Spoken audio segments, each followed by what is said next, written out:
happening? Welcome back to Tales from the Tavern, everybody. The lights are on.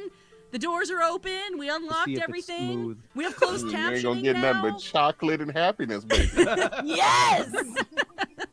Everybody is testing out the closed captioning. So, yeah, here we are. I am so excited to be back. Looks like swears.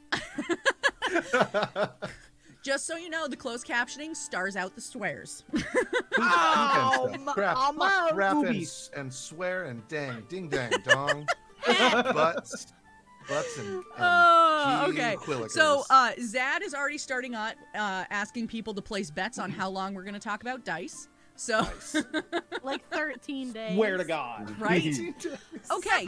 So few housekeeping things that I want to go with, and then we'll go around, we'll do some introductions. Most of you that are here probably know how this stream works. So yeah, we're gonna just dive right in, and then we'll get going. But like I said, we have closed captioning available now, so hopefully y'all can see it. I tried my best to make that work. So hard. Oh my God! I'm getting subs. Yeah. Whoa! I'm so excited to see you all. Thank you. Okay, so that's the biggest thing. Couple other things that you will notice is if you're interested in being a guest on Tales from the Tavern, you can see down in that corner. It says to email me, so shoot me an email if you're interested in ever coming on Tales from the Tavern. We are going to be here the first Sunday of each month, except for the month of July. And that's because we're bringing back the Extra Life charity stream weekend extravaganza. So we'll have 2 episodes that month. And yeah, it'll be great. So shoot me an email if you're interested in participating in that as well, because we're going to start building tables pretty soon. We've already spoken to our DMs. We've got some great DMs coming back, most of whom were with us last year. So that's awesome. I'm gonna just go around and start with the intros, and alphabetically, Bees, you're first. Mother, I knew it. So let's start with you. So big. What is up, everyone? Oh my God, I haven't done one of these in a hot minute. I just forgot who I was. I was like, who the fuck am I?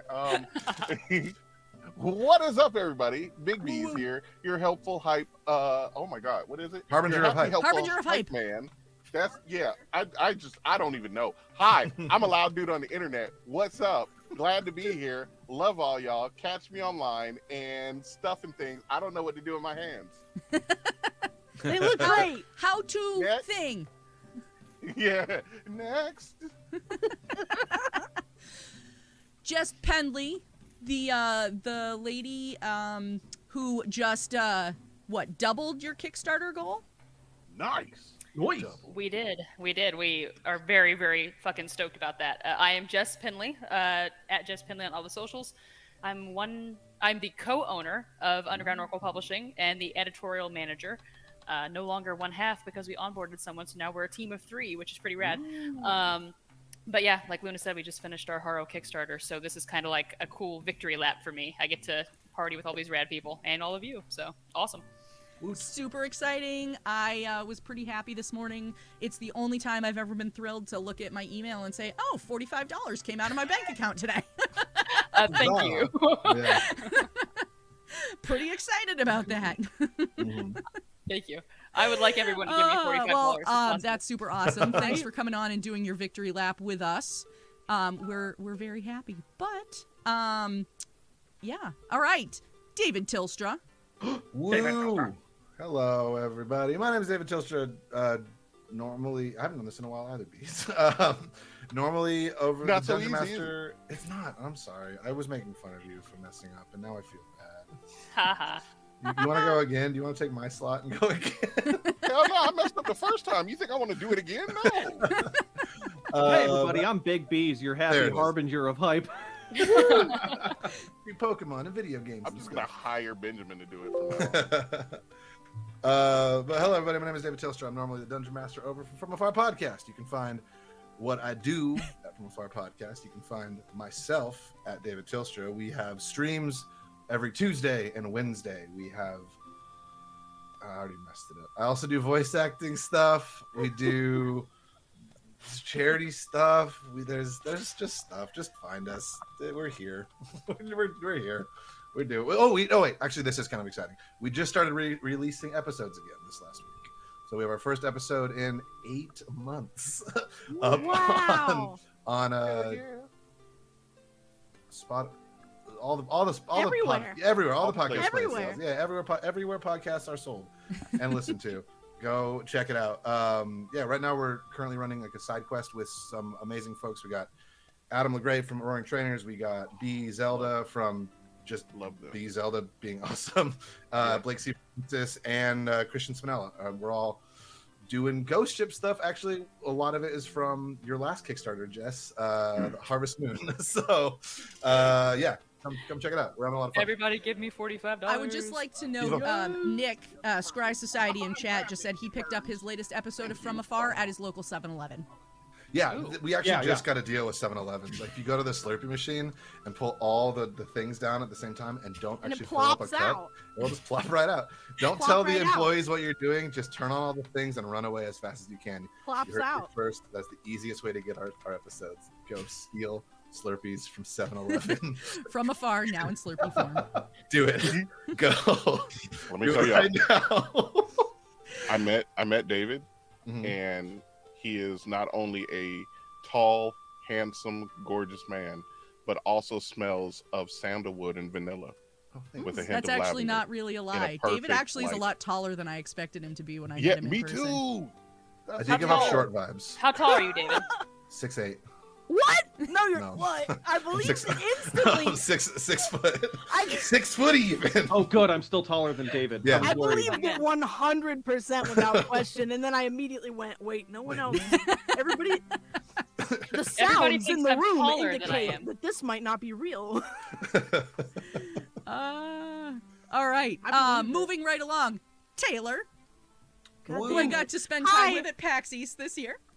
That's freaking right. We were there in the same room, and whoa, it was something. And the fact that I've been invited back is shocking because typically that's not how this goes for me.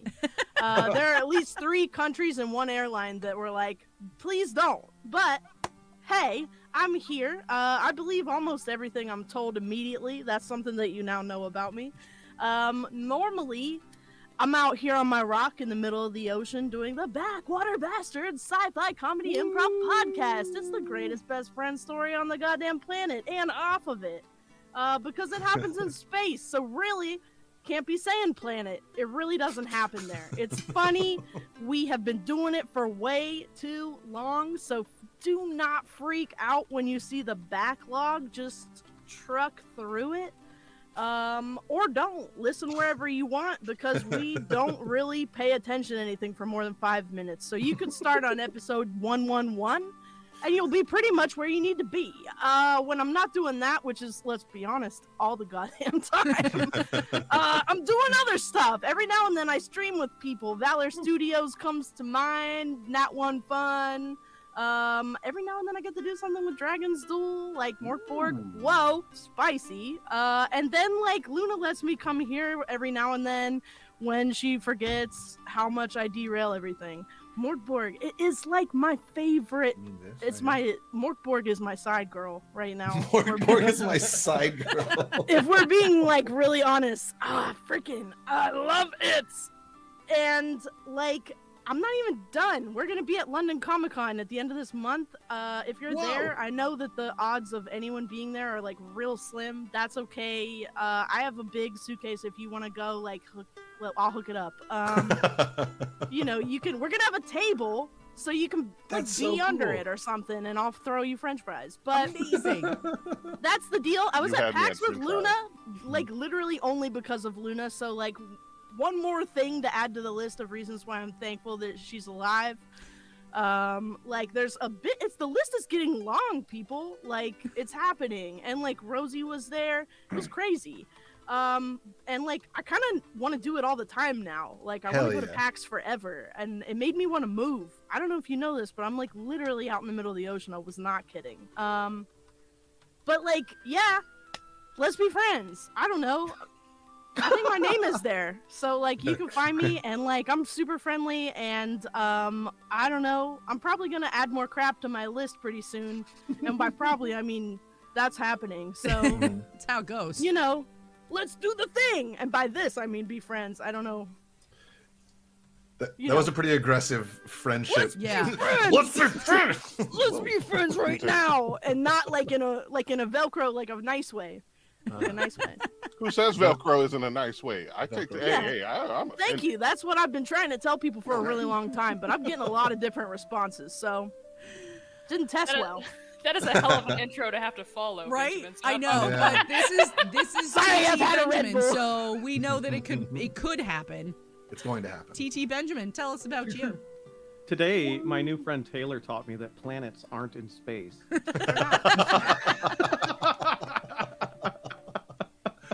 Oh, my God. And if you learn anything else, you owe me tuition. So Oh, shit. Oh, shit. That's pretty sick. I love a wish now and again. hustling. Hey everybody, I am TT Benjamin, producer and showrunner of the Game Woven podcast, an indie showcase actual play building a world one game at a time. I'm an actual play performer and small-time game designer of tiny fame with big ideas. You can check out my debut release, Adversary, coming soon to Drive-Thru RPG, and track me down on Twitter for upcoming projects and appearances. You sound like the Yo. Micro Machines That's guy. it. That's all you That get. was fucking I'm- crazy. Yo, that was great. I'll Benjamin, buy that it. was great. I'm actually pissed off right now because I wish I would have thought about reading the teleprompter, but that's the Benjamin big brain vibe. I'm right? working. Right. That's my new one that I'm working on now. I used to have a super fast one that I had memorized, but now I've changed. Yeah, that was project. something like, I'm TT Benjamin, you're Oh yeah, it's hey everybody, I'm TT Benjamin. I'm the host and dungeon master of the Level Great Adventures podcast, a Pathfinder First Edition podcast about four friends on a long journey home, etc., etc. yeah, that's the one. But I don't do that anymore. That's that. I don't do that anymore. I don't do that anymore. Yes, What that's else? I'm not that guy. That's been. I'm not that guy. All right, that I've guy that you grown. thought you knew, delete him from your Delete brain. him. I'm a Delete new it. guy now. I'm Gone. TTT Benjamin. Never now. delete you, Fun Benjamin. fact about Game Woven: 3 people in this call were guests on the debut episodes of the Game Woven podcast. Bees, Luna, and David.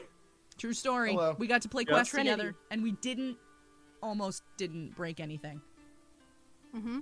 And by that, Yeah, check out Okay. Game Woven; it kicks ass. we broke everything. We broke Yeah. everything. Yeah, I was like Yeah. broke everything. That's what it sounded like. All lot right. of color. Couple more housekeeping issues, and then we will dive into some of the questions that we will get. First of all, anybody joining us for the first time, I don't know who is, but if you are, hell outta if you here. are We don't joining want us for new the first people. time, the way this stream works is that we take all of our questions from chat. Fortunately, because it's been a while, and I don't know if anybody has any questions for this slightly psychotic group, I came prepared with the questions that we got asked at PAX East. So just in case we needed some to fill any time, I have some prepared. Second thing, I don't remember if I turned on the treats for cats button or not, but I will have you know there are 2 cats sitting on my bed ready and waiting for treats. So just letting you know. Ravenous for and treats. then the other thing is a slightly more. Oh, Vertrox just redeemed it. So yes, it's working apparently. Yeah, A slightly more serious note, and I don't like to start off with things that are sad, but I feel that this is a little too important. That I want to note that for people that have watched Tales for a long time, you will probably notice that there is someone missing from chat. And that would be our moderator and good friend, Apache1222, also known as Corin on Discord. For those of you who didn't hear, Corin passed away very unexpectedly back in February. And I feel that it is, I would be remiss to not mention how important he was to this stream, how helpful he was to this stream, and how much we will absolutely miss him. So I want to dedicate this stream to him, and to, to his memory, and, just keep him in the back of our minds, as we do this. So, yeah, with that said, let's dive in and have some fun. So, if you are in chat and you have any questions, let's drop those right into chat. Moderators are standing by, I think. And we have We have one question already starting in from chat. This is from Jim the Dim. Jim would like to know, what is your favorite Natural One story? My life. Natural One Walking story. it back. Oh, man. Walking it back. Walking it back. There's some good ones. Dang.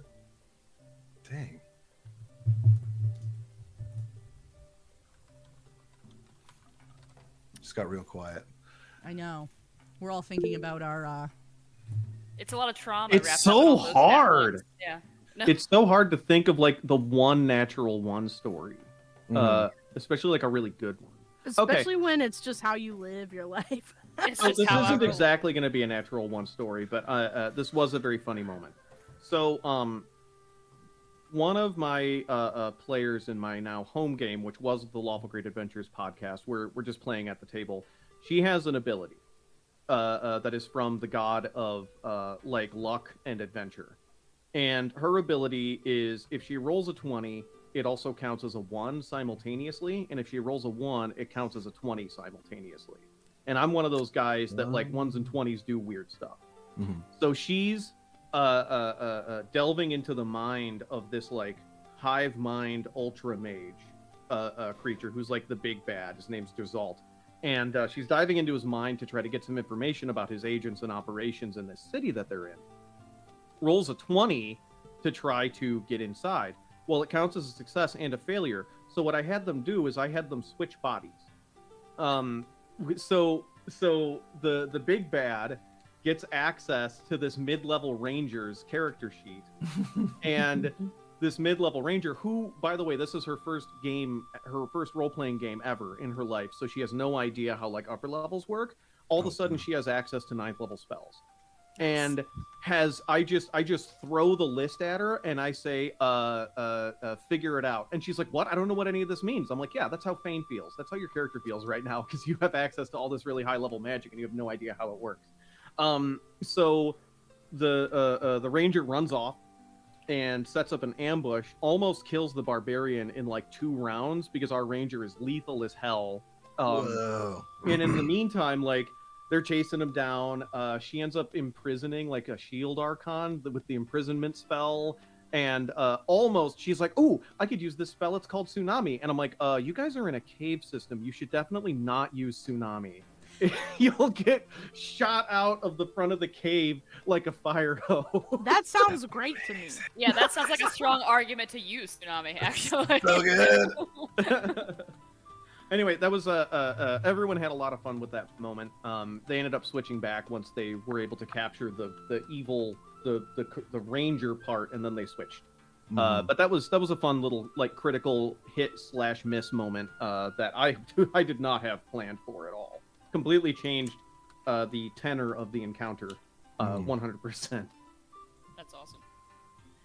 I would say my favorite Nat 1 that happened to me, and this is from when we were playing 5e, because Cypher handles them a little bit differently. They still fucking suck, but they're in a much, an interesting way. So it was my birthday game, and it's like a running joke in our house that horrible things always happen to my characters during our birthday, because we play these, or during my birthday. Because we play these very long campaigns with these big arcs, and typically by the time it gets to like my birthday, we're in really tense parts of it because it's in like November. So this year, Keith was like determined nothing bad's gonna happen to your character on your birthday. Like he was going out of his way to make sure that nothing bad was gonna happen. And we were playing these monster hunters, and we were hunting a creature called the Zarlfus from our campaign, which is like, they're called the Hunters of Heroes, and like these massive beasts that like are of legend, etc. And I was playing a very cocky bard who, throughout this entire campaign, had never failed at anything that I had tried to do. Like not one time. I was just like fucking on it every time anything had to happen. I was the guy. So we're in our little cart going up the mountain, and not paying attention to anything that's happening. And the Zarlfus sees us down there, and it's like, well, fuck these kids, and throws a tree down on top of us. Naturally. Down the mountainside. Yeah, like you do. Yeah. Like you do. So I roll because, again, I'm fucking amazing. So I hear the tree. Boom. I'm like, oh shit, trouble's a-coming. So because I'm extra rad, I'm like, I'm going to help bail out like my girlfriend, my family out of the cart before I go. I'll go last because I'm noble and heroic and I know I'm going to succeed.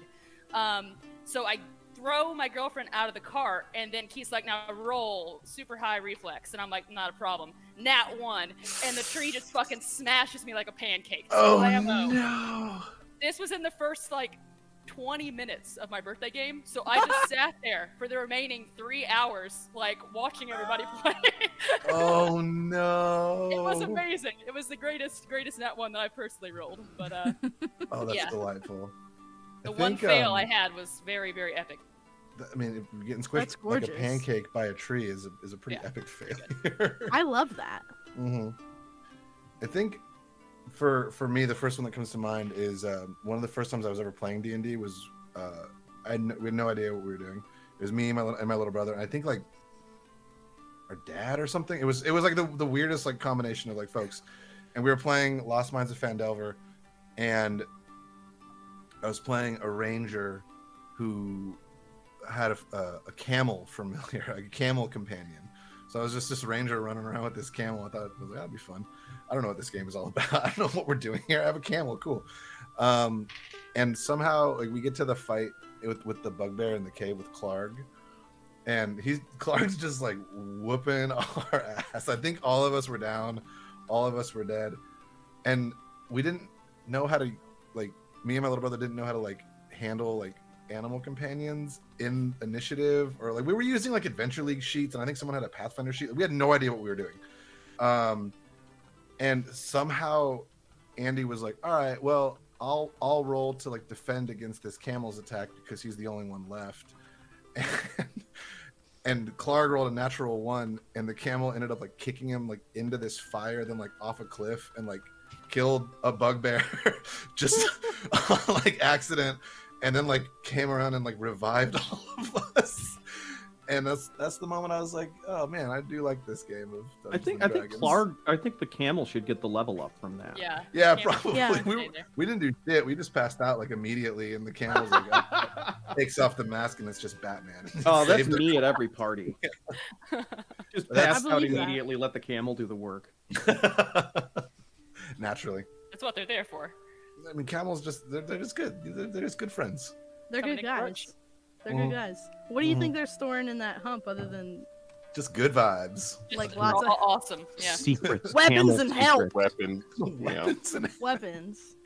I don't know. I think imagine oatmeal.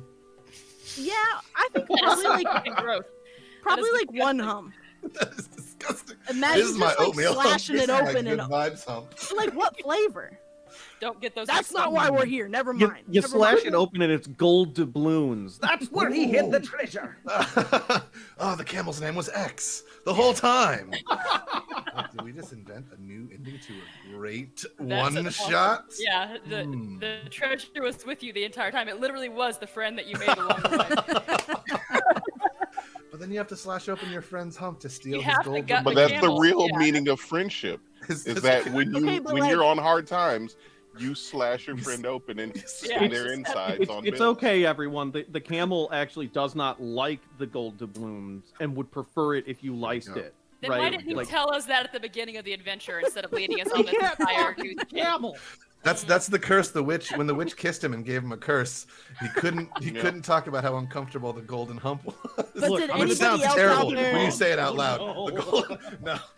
I think that's, Yeah. that sounds good This to me went a because whole different direction. Look, I can accept that camels' humps are full of gold doubloons, but I draw the line Yeah. at talking animals. That breaks my willing suspension of disbelief. There it is. There it is. did anybody else think that you actually did have to cut the hump to get all the water out? I Yeah, did. I did. Okay. I definitely Because did. people Yeah, made yeah, such no. a big. I feel like there are like specific knowledge points that get Wait, brought up in childhood, and it's like it's different stuff. Like you're gonna need to know a lot about Egypt, like Uh-huh. specifically ancient Egypt. You're Mhm. gonna need to Quicksand. know Quicksand. quicksand's gonna come Yeah. up a lot more than you thought. Lava, Yeah. lava flows Lava, are a yeah. constant danger. Well, I Yeah. mean, it turns out for me that one came true, but and then things shifted a bit in my life, but So- camels were one of those things where like people kept talking about like it's really important. They're in the desert, it's weird. Mhm. They have to store water in their humps, and that's it. That's the point. If they keep everyone alive, and like I don't think that's what they meant, but in my mind I was like, Mhm. I got it.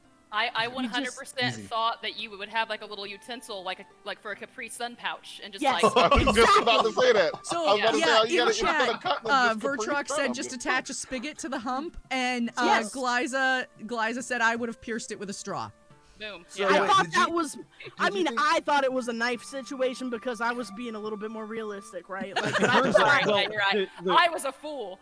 The truth I mean, is Jess, actually like, weirder than what come on. everyone thinks. What you actually have to do is you have to put your mouth completely over the camel's mouth and suck it out of his I need to learn to not take a drink of water or anything when I You're have so any of you good. on this stream. I don't know why Camel so- told you that, but he is playing you. Yeah, that sounded like a. Hey, yeah, you know you get this water out. You gotta give me a big old. smooch. Why did you learn that? The camel told me, and the camel's just smoking a cigarette. Like, Chat is now asking for a stat block That's for Joe a Capri Camel. Sun That's Joe camel. Camel right there.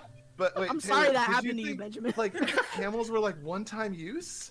Was it- No, I thought. Here's what I thought. I thought that they like. I you thought could they were heal. multi-use. Yeah, that they would replenish the fluids in the hump. You just Because keep they were- slapping. you drain them, and then Oh, it you just- rolls okay, over time, okay. collecting moisture. Every time you need some, you keep set like a fruit or something. Yeah, like fruit or something. I agree Guys, with we've that. only I got know one what that camel means, left. but- I can split this hump 3 ways, or we can still have some left over. That if you is want. wild. But But the I don't wildest want the part of third this split. It's is got how long backlash. it took me to realize that was definitely not true. yep. I don't even know what's true anymore. I We've just done didn't so think about much it for dumb like shit. at least 15 years, and then one day I was like, "Holy shit! I'll bet It that is not real." So Ty in chat just said, I was this old when I found out camels have a separate goop access in their mouth to mix materials like a dragon breathing fire chemicals. Are you sure one hump isn't yogurt? Because yogurt and oatmeal goes well I together. told you. That's Whoa, the hold only up. thing fucking worse than oatmeal and a hump. Camels are just those weird like, cereal dispensers at like hotels where you get like different like milks and like. Can you Yogurt imagine would- how that much yogurt would be warm that so yogurt warm. would Just be? like, Oh, Somebody desert remind me yogurt why I is the worst. decided this was a good group tonight. Warm yeah, yogurt. because y'all are talking all this shit, and y'all are leaving out the fact that this is the desert. Has Yeah. no one ever experienced dairy in the desert? Yeah, like That is imagining not out in the coming desert. out well at all. It's a lot like leaving an orange juice in a hot car. You know You've what I heard of mean? Panic Yeah. at the Disco. Now, time for dairy in the desert. Dairy in Dairy the desert. in the desert. Just imagine I'm you're in. like struggling out in the desert, and you're like, "Oh, good, a camel! I can slice them open for water." And then you slice them, and it's just yogurt. No. Ah, You know what? Yogurt. You know what? You're laughing, but I saw a clickbait the other day that said that milk was the most hydrating thing that there is.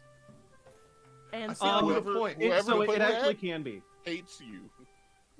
So Well- a glass of milk after a really heavy workout is actually super good for you. Yeah, it's a great I've heard delivery that. system for proteins and whatnot. Yeah. I don't Oh, know I'm if just that's talking real, about but in I'm the heat. gonna I'm agree. talking about in the heat. Like you're outside Yeah. sweating in like 98-degree You weather. couldn't do. and I'd you're like, rather be oh, dead. I'm gonna get a refreshing cup of milk, and I'm like, no, that's No, not you're gonna- not. Can you imagine being in this situation and then having to throw up because you just pounded a glass of milk? 'Cause you did too much I've milk. done that. Ugh. It is What? not good. I'm telling you. How'd you Trust get me. out there? The milk challenge. What happened? No, He I rode was a just a camel little out kid, there. and I was Somebody outside. drop you in the middle of the desert and leave Not you the with the milk? desert. I've been in Georgia and Florida. Yeah. That's almost the Same desert. thing. Yeah, That's it's almost the worse. desert. You're right. You're right. That's just the wet desert. Yeah, That's wet exactly. desert. You know that old chestnut, the wet desert. The wet The desert. wet desert. Classic wet desert. Jess, how come that's not in Harrow? You know what? All of Yeah. Harrow is a wet desert. So jokes on you guys.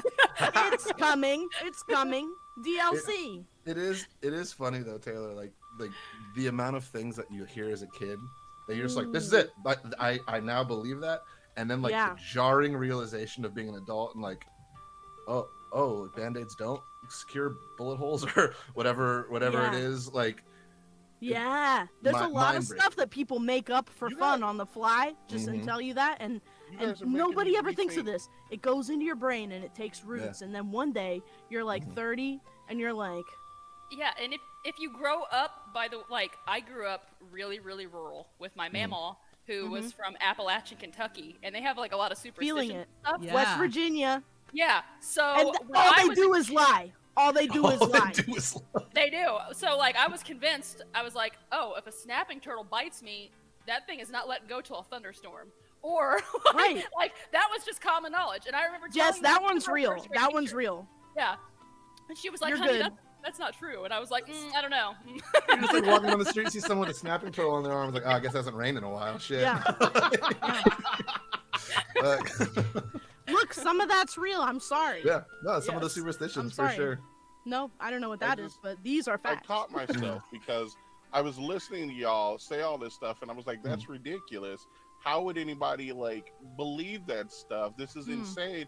And then I start thinking about my grandma, and I was like, Yeah. Now you're walking it back. no.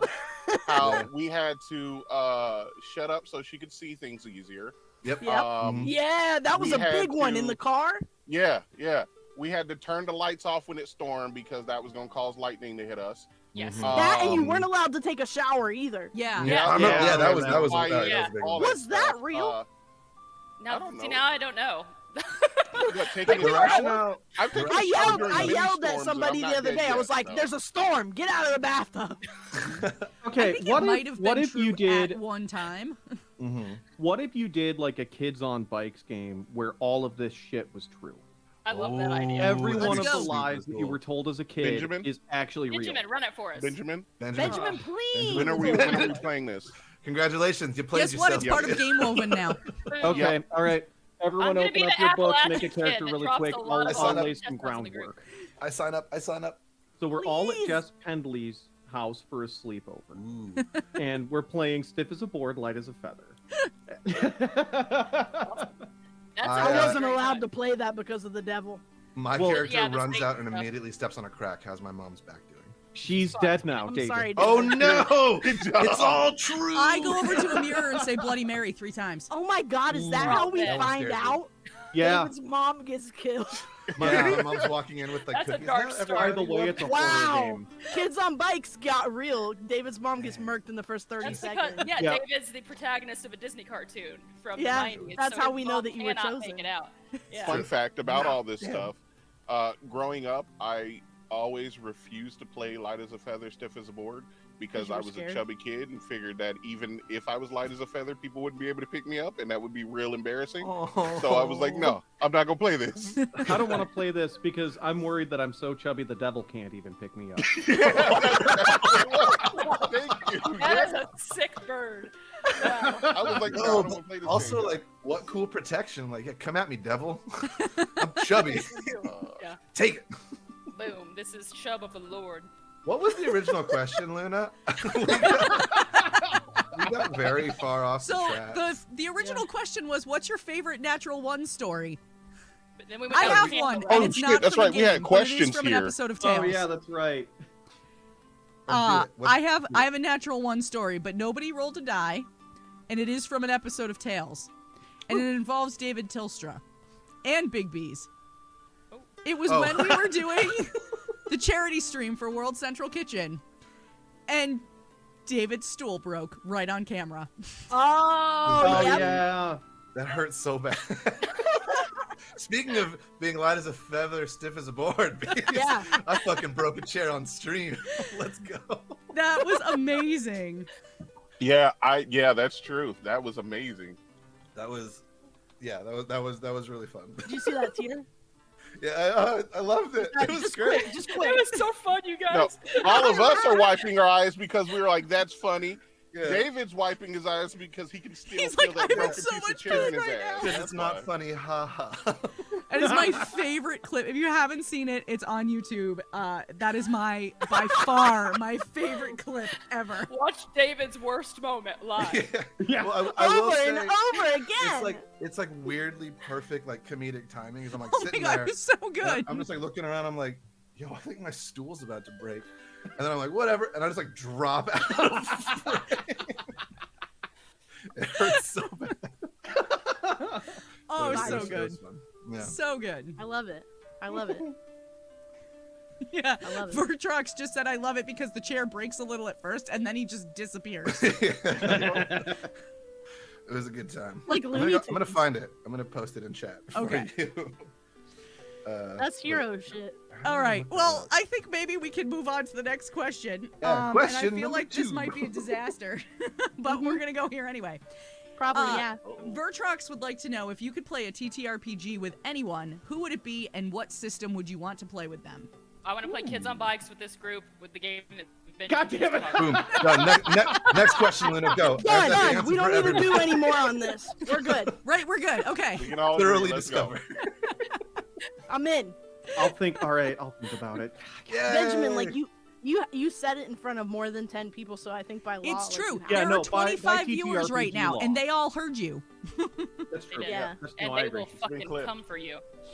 And No, Actually, yeah, yeah. like velociraptors. Yes. They're all. but like the velociraptors that like spit venom. Those aren't. That no. one. Those aren't. Luna, isn't that all of them? All of them do. What? No, they. Okay, What? only those. Wait, is that another thing we learned as a kid? Yeah. I thought velociraptors all spit fire. I'm sorry. I was a uh, child that was a acid too. massive dinosaur nerd, so I Yeah. was the one watching dino Jurassic kid in me Park and wants being to like, just these lick my animals were table. not there during the Jurassic period. Oh no. And Amazing. here I was about to make funny like raptor sounds, and then I like the dino kid in me tried to crawl out through my throat like that's not true. And I was like, oh, God. Also, I was half paying attention because I was looking up this clip, and I heard Ben say velociraptors, and now I want to just see like, a bunch of Velociraptors. scholarly raptors. Just yes. Well, it's Isn't great there that you like brought a that up. B-grade horror movie on Amazon Prime called Velocipaster? There's There is. Velociraptor. Yeah, Velocipaster, but And- not Velociraptor. Yeah. And Velociraptor is actually an old word macro, Nemesis image macro of meme. the past. yeah. Ooh, all right, I'm into that. Yeah, I had no idea. ancient meme. So It's, first we're gonna it's do an old one, uh, kids. Yeah. First we're Whoa. doing that Kids on Bikes game. Then Yeah. the next game is going to be Oops All Velocipasters, and we're going to all grab a different range of philosophy, I'm and gonna we're be the going to run Nietzsche in one. the world as those Oh my raptors. God, can we? Oh, that sounds. want Oh, this. that actually sounds really fun. I want I this. okay. I love. Who wants philosophy. Freud? Oof. No I one. mean, I can make dick jokes all day long. I'll I love Wanting that. Freud, That's everyone my favorite part wants about this is Taylor goes, "Who wants Freud?" and everybody goes. I think we just found our third game too because Jason from Shadowman just said, "Oops, all humpless camels." There we go. I I like feel that. Really like this thirsty could camels. be a great game because it's like everybody's a camel. Wait, no. Everybody's No. a velocicamel. I Some was just people about to are ask how people. the hell we play Velociraptors with only camels. Because I was very Ooh. confused there. Can do. Mm. Can do. Can do. Some people are people and some people are camels. That's Yeah, true who in ate real the life, humps too. off? Who ate the Inside hump? of us are two camels. One is filled with yogurt, and the other one is filled with oatmeal. What is you? And Glyza says with secrets my in their God. humps. You said oatmeal. I thought you said what? I thought you said and one is opium, and I was like, holy One shit. camel. It was long. I mean, at Left this turn point, real one quick. of them might have been. One of them That's might the be good opium. camel. That's that Whose camel. was it? Find out. Find out next week on Tales from the Hump. One of these raptors ate a camel. Which one was filled with opium? That shouldn't be hard to tell after a few minutes. And that's when the game becomes the philosophy one. Oops, Velociraptor. Raptor. Jesus. That's what the opium. Velociraptor? That's what the What? bad.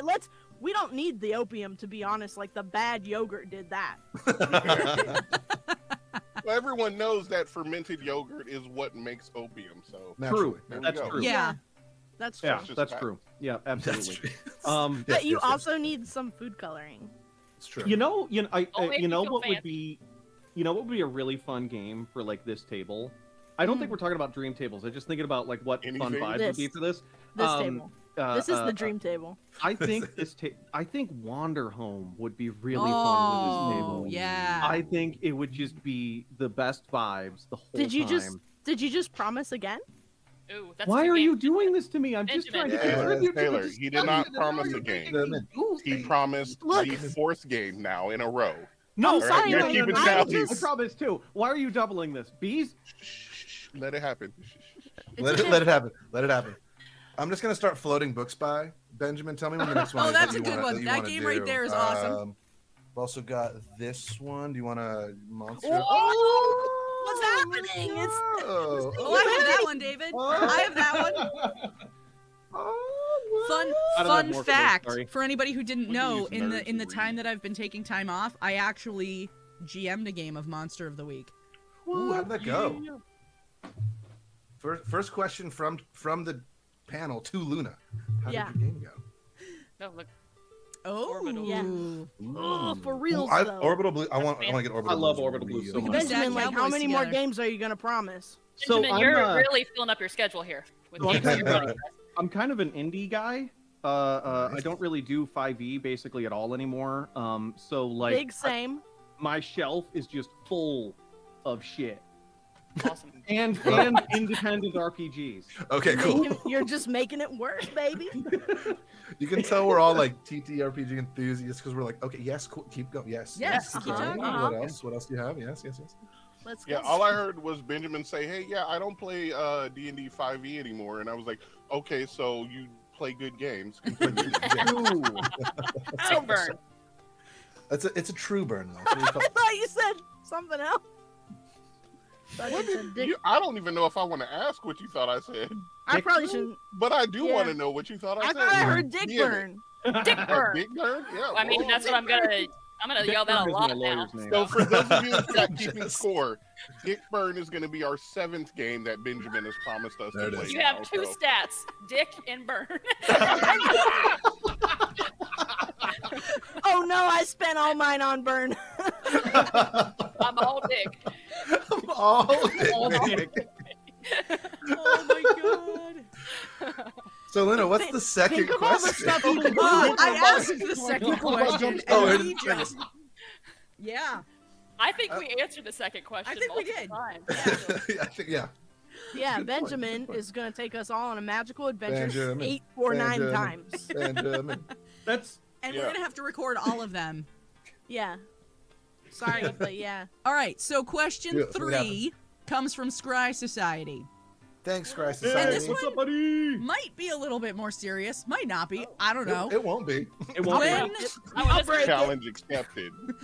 when creating a character, what is the first mental step you usually take? Pass. Don't want to answer that one. Too serious. I will go. Just kidding. Just kidding. Go, Jess. I will go because Yes, do it. I try to be a forever player, so it's very Nice. important to me. Because I like to play very immersive and narrative-driven styles of play, the very first thing that I do when I am building a character is I just kind of conceptualize that person in my head. So before I roll stats or decide what class or anything, I already have like an idea of that person as a character in my mind and like what drives them and what they're doing in the world. And then I build everything else around that individual as though they're kind of like, just a person. Oh, go for it, Ben.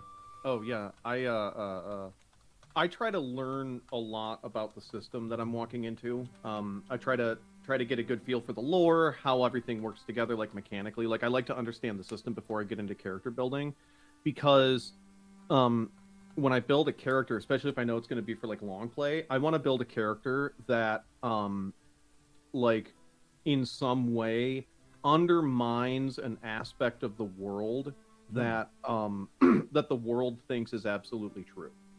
I like to sort of force the setting that I'm in as a character to look at itself and see how, like, this individual, whatever this person is like doesn't fit, but yet they're still important to the narrative. So, God, I'm trying to think of an example.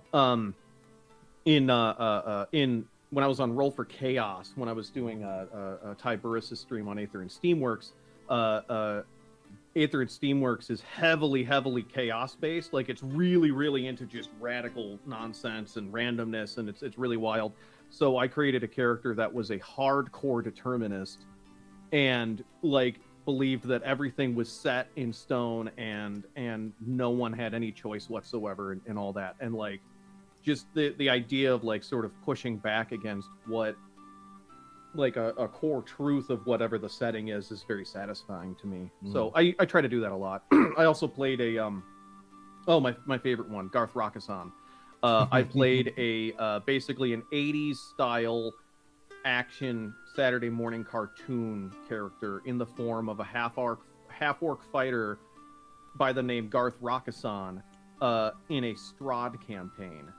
And my original, and he was just like, I'm just really into fighting bad guys and killing monsters and not doing drugs. I'm Garth Rockasson, and I'm here to take it to the limit. And what I thought was going to happen was that he was going to get his ass whooped by Ravenloft, right? Like this would be like he comes in all young and naive and gets his butt kicked. Dude couldn't stop rolling those good dice, and he turned Strahd into a clown show, and it was very funny. Yes. That's amazing. You followed the exact way those cartoons went, where it's just like you can't fucking lose because you're rad and you don't do drugs. Because I'm rad, I don't do drugs. And the power of youth and friendship forever. The power of friendship, motherfucker. Zad in chat right now. Zad in chat right now. Had my back every time. Hell yeah, Zad. That's amazing. That's it. That's all you need. When I make a character, all I do is I start with a shred. That's it. A shred? I don't do a whole lot of stuff. I pull out my fucking guitar and I need the shred. Basically, yeah. Like before I start, I just shred for everybody, and then the song comes out. But that's kind of what happens. Like I have the shred every time that I create a character. I have the shred, and like the character that I play the most, obviously the podcast has been alive for like 3 years straight, and I've played her every week for like 3 years, I think, at this point. That's and amazing. like I didn't have very much at all when I built that character. I had a picture of a thing that I saw, which was like a anthropomorphic bear from an anime that I saw that had a robot hand, and I was like, I love that, and I'm gonna make that my personality for the next 5 years. And then, like, as a fellow Appalachian, the country witticisms from my the female side of my wise family, That's what I'm talking about. and that was it. That was the shred. Those were the 2 shreds, and I built more content out of that than I probably could ever do. But there's a shred. There's always a shred. I'm building a character right now. The only shred is the rat catcher. That's it. Ooh. So That's do you it. like, Though. so do you kind of like have them evolve over the first few episodes? They super like, evolve. I mean, yeah. the podcast character, like, we don't do an origin until we're like at least 1.5 years in. That's cool. Wow. Like, we don't Like, touch it because you that's need to smart. know that you need Yeah. this. You need to know, like, when we play, I feel like the first couple of months you don't really know who you are yet. Mm-hmm. Yeah. And I It's play like when you tons go of back- one shots, but it's It's like, Oh, yeah. you know, It's smart because it's like when you're watching as like The Office or Parks and Rec or anything. Like the characters are so different from the first season than they are even to like the second Right? season. Yeah. They're just- because Yeah. you evolve so yeah, much, they're and shreds it's of who like. they are. And like we did that, like I've been playing with my podcast people since like 2019, and like we played a campaign before this one, and in that campaign, like we had these characters and we were almost to the end, and we were like, let's do origins about them. And then we like it clicked and it changed how we build characters and how we play 100%. And I don't That's really touch cool. that stuff. I don't write massive. I have an outline. Everything that I know about the character can fit a paragraph. And that's how Oh, we yeah. start. And we figure really out what cool. sucks about them. What are they bad at? Is there like a really specific weird thing? We Mhm. call that, because we're building our own game system too, so that we can Mhm. play exactly how we want to play, right? It's super improvised.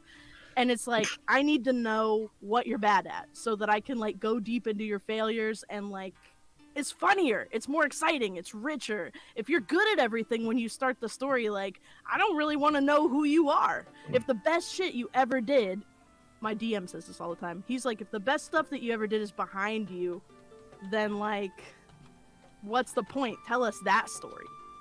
So it's like, you have to start from this crap Yeah. place That's really and cool. grow, right? And so I start with a paragraph and a shred. I'm so much nerdier than you because I like when I finally play a character, I have already in my head for a very long time at night, during the day, whatever. I'm just like daydreaming about that character all day long, what this person's doing in the world, why this person behaves the way they are. And Nah, I always- totally disagree. We're Yeah. doing the same thing. I just do it like in a dumber way. Like I'm dreaming about this character constantly. I thought about Cleo for like a year before I made Oh, her. that's awesome. Like Yeah. the shreds are deep in. Like Yeah. and you don't know what they're gonna do. Like you don't know until you know. And then the shred becomes this thing that you have to grow over time. And like for us, the character lives inside the interactions with the people around it, right? Because our show is about like, it's about relationships. And so like I didn't know exactly who I was gonna be And I still don't know, like, right? Because these are living things. You build a character and it's a life. It's supposed Absolutely. to change, like, as And it it's goes. gonna be Like, different. I'm not the person I was 2 years ago, so why would my characters be? I like that But a my lot. core is the same. Yeah, I like Yeah. that a lot. Yeah. I feel like so many people, and like myself included, like we'll make these characters and we'll have these like fully fleshed out backstories. Like it's like, oh yeah, and I escaped from the fighting pits and I killed 300 people on the way out of the fighting pits and stuff. And it's like that's really really cool.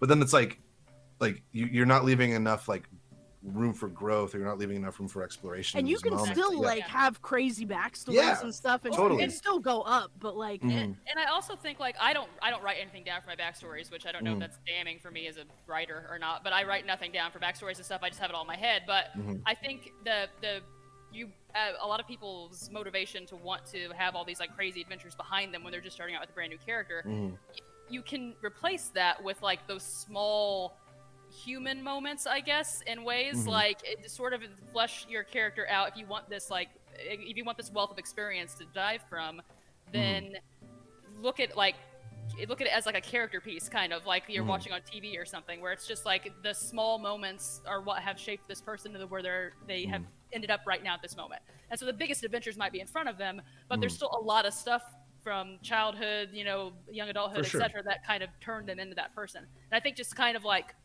celebrating those tiny moments is like a way to kind of bridge that gap.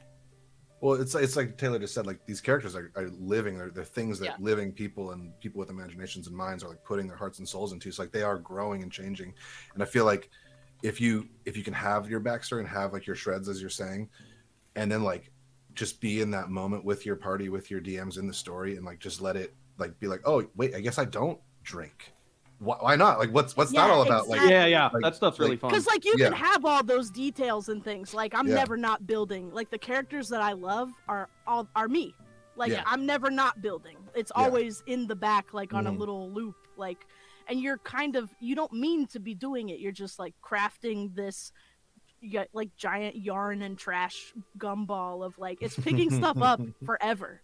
Like we are similar minds, Tay. It makes me very these are very you. These are you, and they're Katamari not you. They're the you that brain. you are, and the you that you want to be. Like every character I've ever played, I'm like, there's something of me in there. I can't help it. And then there's also something of me that I wish I could manifest bigger or more. Or or like something I don't like about myself that I'm gonna magnify and then see if the world works that out of this person or whatever it is. You know what I mean? Yeah. Like, Yep. I That's literally what I was gonna say. I was like, I was just waiting. I was gonna be like, yeah, I'm kind of on that whole Taylor boat. I get that shred, but that shred is I sit there and I open a book and I'm like, what part of my fucked up psyche am I gonna explore today? But that's where the good story is, right? Like, how do you suck?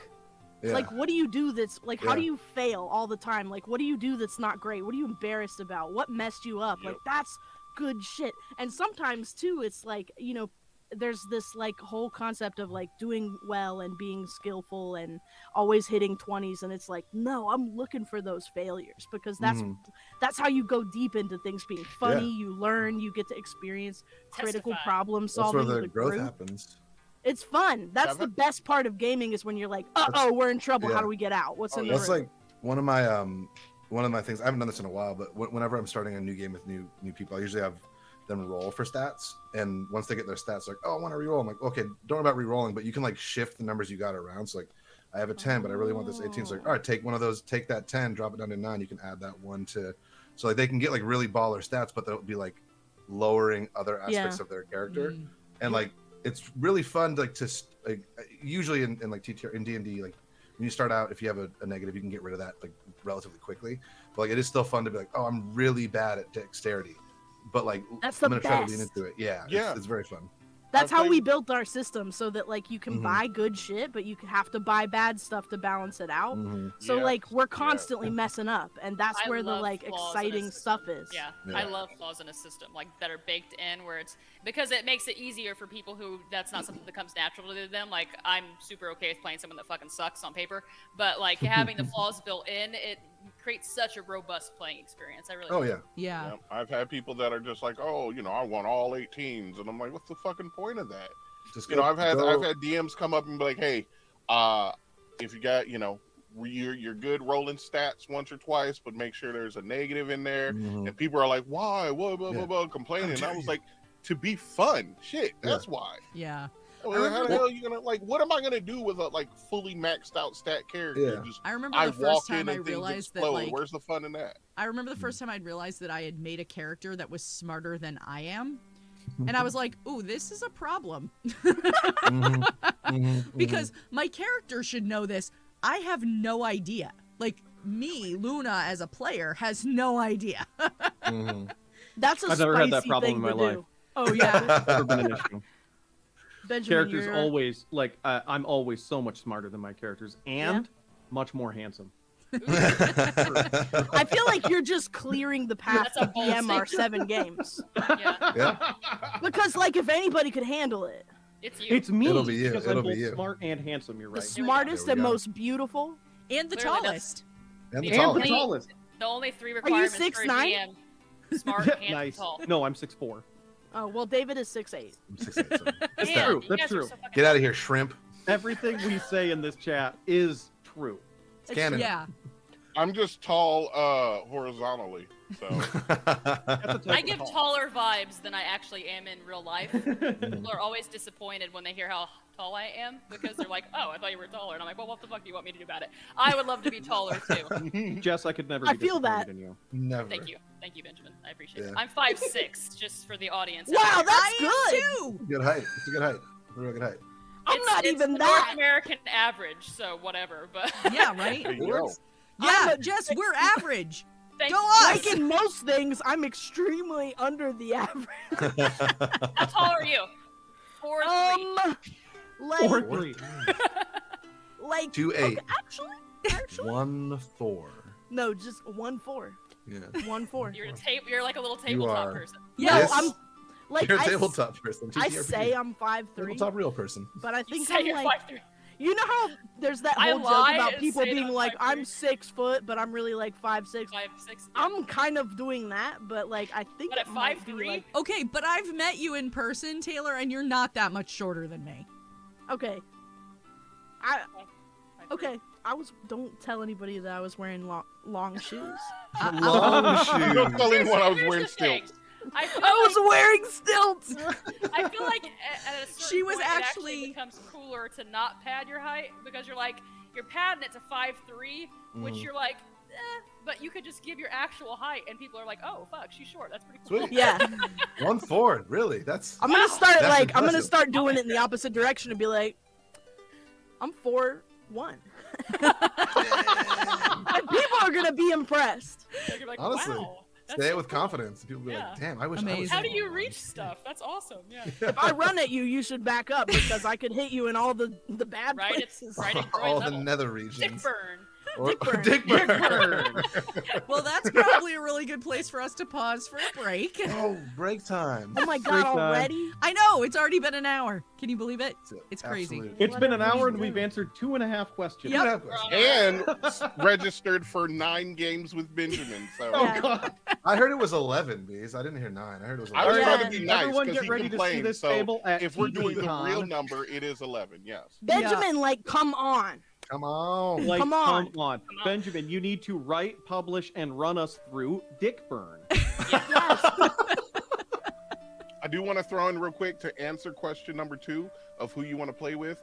I have been itching for a long ass time, forever, to play a goddamn game, just one, at least one, with Zad. Please. Oh, yeah. Oh. We got to get you Make in it one. happen. That is Benjamin. easy. Bees, I have the show for you. I'm just saying, I've Manifest it. said it over Twitter and other things all the time. I'm saying it live on the show.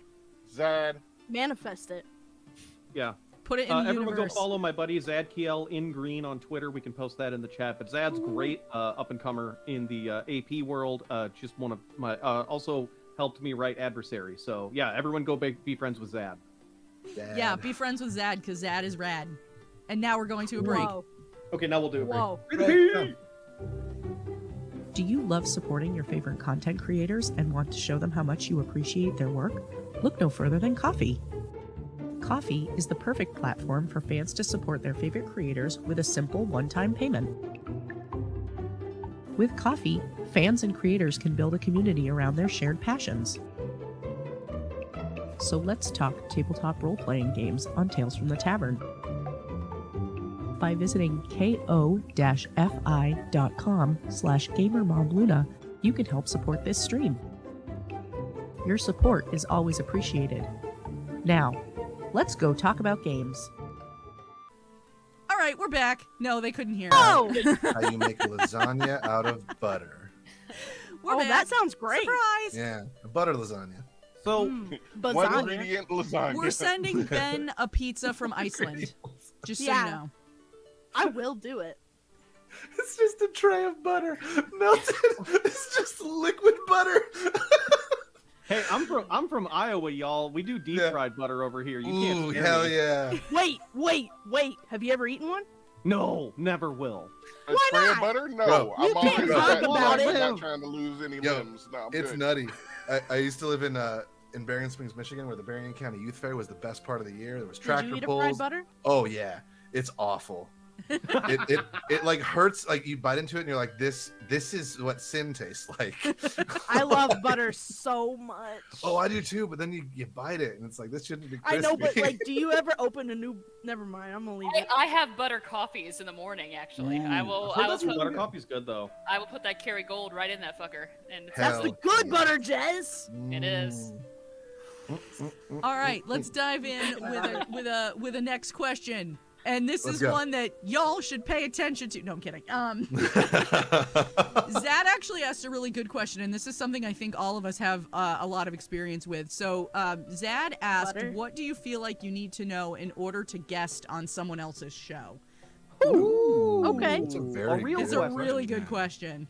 That's a really good question. I would That say is the one you- thing tonight that I'm experienced in. So I would say you need to know the topic, like what you're going to talk about, and kind of study up on that. Also, if you're going to be interacting with a bunch of people that you don't know, I would like to look up what they've done so that I have kind of at least a peripheral knowledge of what they're known for and what they might be talking about. So those are my big ones there. Yeah, you definitely should tell like who else has been invited, who's been locked in. Like because you just got to make sure that everyone gets to know who everyone else is. Because you just never know. I've been on a million things, and I feel like I've never gotten I've gotten that information for this, for Tales, and like maybe like one or two different. I think I immediately went to actual plays, right? Yeah, And, I mean like- that's what I was thinking too. And I was just like, oh my god, like I think I've done so many things with zero background and just Yeah. jumped in, and usually it's okay, but I feel like after so many years of doing that, there are a couple things that I'm like, okay, well for me, like when I have people guest, like there's stuff that I want to make sure that I do really well, just because it's like, hey, we talk over each other here. Like that's part of our improv style. Don't freak out when it happens to you. We're going to test it when you come on so that you know what it feels like and you don't feel weird. Because like I play with two people that I'm the third person. Am I? Are we? I don't know. And it's just like, it's been so many years that like you kind of, it's like walking into a weird family dinner where you're like, oh boy, they're related. Yeah. And I have no clue how to wedge into this. And it's like you kind of have to know that kind of stuff and just like, what's the intention? Like, is it funny? Is it serious? Is it very combat meat grinder like Diablo dungeon delving? Or is it going to be super like slice of life RP? Because like people can really expect stuff that you had no idea was going to be expected and then be like, I hate this Yeah. crap. For me, oh sorry, David. No, go for it. No, for me, I think it's. I don't do actual plays as much. It's more getting invited on stuff like this. What's expected of me, because I'm always constantly sweating, afraid that I'm gonna fail somebody. So I'm always like, hey, what is expected of me? Yeah. Which with Luna's not that big of a deal because Luna's super rad and this is a super chill show. But sometimes people are like, you need to be able to do this, this, and this. So it's always important to know. And Yes. I always ask who's gonna be on. Because not only do I like to do my homework, but I also don't want to show up and then it's like, oh, we have Tucker Carlson here today, and he's going to be joining us for the stream. And I'm like, fuck, so it's important to kind of like nail that stuff down, in my opinion. It was like the day I was like, so Jess, you're gonna come on Tales from the Tavern. Also, so is B. Dave Walters, and she's like, what? Yeah, I think what Taylor was saying, I think is probably from my experience, probably the most helpful. Like, knowing like appropriate like lore and like who the characters are and like that's all. I think that kind of goes without saying, but I feel like just knowing the vibe of the show that you're on, because like for like if you get on Critical Role or Dimension 20, those are two very different like styles of play, and like so it's just like knowing like, you know, I'm not saying you have to listen to like every episode, but like it's probably helpful just like, oh, like go scrub through an episode of Tales real quick, or scrub through an episode of like Game Woven or something, just sort of see what like the general vibe is, because that I definitely have been on shows before where I would like start cracking jokes and I'm like, oh, this is not the show to do that. It's not a joke show. Yeah, sorry. Back it up a little bit. Yeah. So yeah, like from my experience, I think that was the biggest thing. I think also like kind of to flip that on its head, I think if you are going to get onto, or if you're like a GM or DM trying to get people onto your story, you should definitely over prepare your guests. Like, hey, like I want you to be this specific NPC. Here's what you would know about this character. Here's what you would know about this world. Here's like a secret that you can like hold on to that you can release at like any point that you want. And like, here's like how I would like love for this scene to end or something like that. And I think I've tried to do that for the guests I've brought on, and it seems like it's been helpful, but you gotta just kind of find that balance and find. It's super important. I'm working on right now a very similar collab where I'm getting brought on to debut a villain for a long running actual play series, and we've been talking. Yeah, and we've been talking in Discord a lot, like really getting into all the details, because he's like, I want this thing, I want this thing, I want this thing, and I'm like, oh, okay, well, we could do this, let's try this, let's do this thing. He wanted me specifically because I do a really good like evil preacher voice. Cool. So he's like, oh, can you do that voice for this guy? And I'm like, yeah. Can I hear that voice right now? Yeah. Why, Sister Jess, of course you can. Oh, that is evil. Oh, fuck. Oh my gosh. I'm too scared by it. Oh my gosh, you just threw me back to childhood. And... That's wild. I just had to escape in my mind. Like, I feel like that happens a lot. Like people, or at least I've seen that a lot, where DMs and GMs will bring on people to specifically play villains. So like, I think that's like good to hear that from you. And if you're if you're bringing on someone to play your villain or play like an important NPC or something, you're kind of handing them a little bit of GM power. Like, they need to be really comfortable with what's going on. You know, you better connect, because the moments of canon that can plop out of just a couple seconds, like it's spicy. That's what the whole Game Woven podcast is, which is basically we're just doing like world building games, and we bring on guests and stuff, and it's one of those things where it's like anything these guests say it's forever now. It's permanent. Well, it is. I mean, if it's in the episode, you know. Yeah. There it is. Yep. But as a player going on to something like from the opposite direction, I don't go into anybody's stuff without listening to it first. And I think that's like a respect thing, because like how can you engage with somebody's product that they've poured their life into, that they painstakingly edit for 20 hours an episode, and they buy hosting, and they buy like libraries of sound effects and ambiance, and they're like, and the time and the blood and sweat, and like, and you better know what it is a little bit. Like, there's a lot of onus on the person inviting, but there's a little bit of onus on the person being invited as well, if this is really like a collaboration, because it's like, this is somebody's thing. Like, a little bit. Like, if you haven't heard any of it at all, like, why would you want to do it? Yeah. Well, also, I mean, just from like a selfish standpoint, it kind of saves those like weird, awkward moments of like you're interacting with like a pre-existing character that has like 80 episodes, and you're like, haha, right? I bet your mom was ugly or whatever. I was like, oh yeah, my mom died. We had a huge arc about that, and it's just like, exactly. Oof.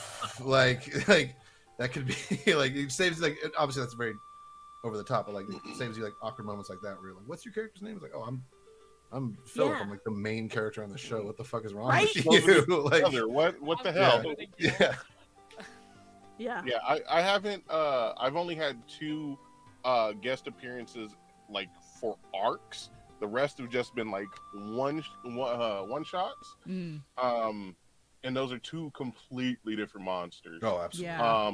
So I agree with everything everyone has said already about doing research and making sure that you get the best out of it. But I do want to say two additional things, and it depends on what kind of what role you're playing. If you're playing a one shot or an arc, because now touching on what everybody else just said, when I did my arc with campaign Skyjacks, I had already listened to 130 something episodes. So I knew the world I was going into. And then James and I sat down and had like a 4-hour conversation weaving me into this world. So I knew what I was, bringing to the table when I came in. And when I did my arc on the Roaring Trainers, I already was 60, 70 episodes in. I was as caught up as I could be when I guessed it. So and plus, it's Pokemon. I was raring to go. Gotta catch them all. Yeah. So for those, when you're doing an arc, your best bet is to come hot, but kind of do a slow burn, like a bright, slow burn, because you don't want to be like, yeah, everything in the first episode, and then you're just like, wait, how many are left? Oh shit. Okay. Da-da. Yeah. You want to make sure that I don't know. You made that look pretty good. Yeah. Thank you. 3 episodes, I think. you want to be able to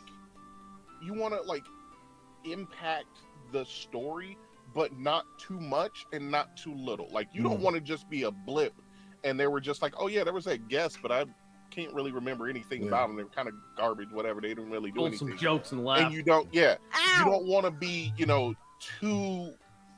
You don't want to try and overpower the story because you are just a guest. So you have to find that like middle ground of just being that memorable person someone met, kind of thing. And also like when you're going to be that guest for that arc, talk to the DM and say, hey, what do you want me to push forward with this? What part of the story do you want me to help go through on this? And now, like for one shots, completely different. Like a star, baby, burn bright, burn fast. Be vibrant. Yes. Go big, and go then big, go home. Go home. Well, that makes me think real quick, because that makes me think like it.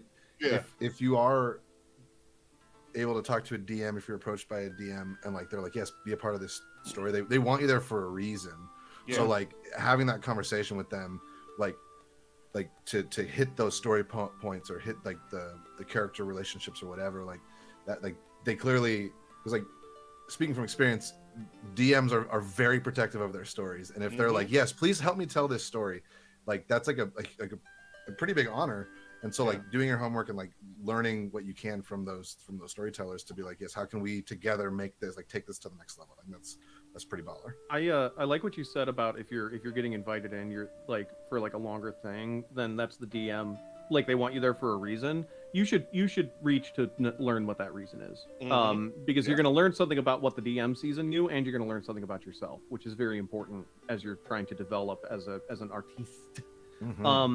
The other thing is, this is sort of a very general kind of broad thing, but I think that there is an attitude in the TTRPG scene, especially in the actual play scene, because no one's getting paid and it's all DIY, that no one wants to...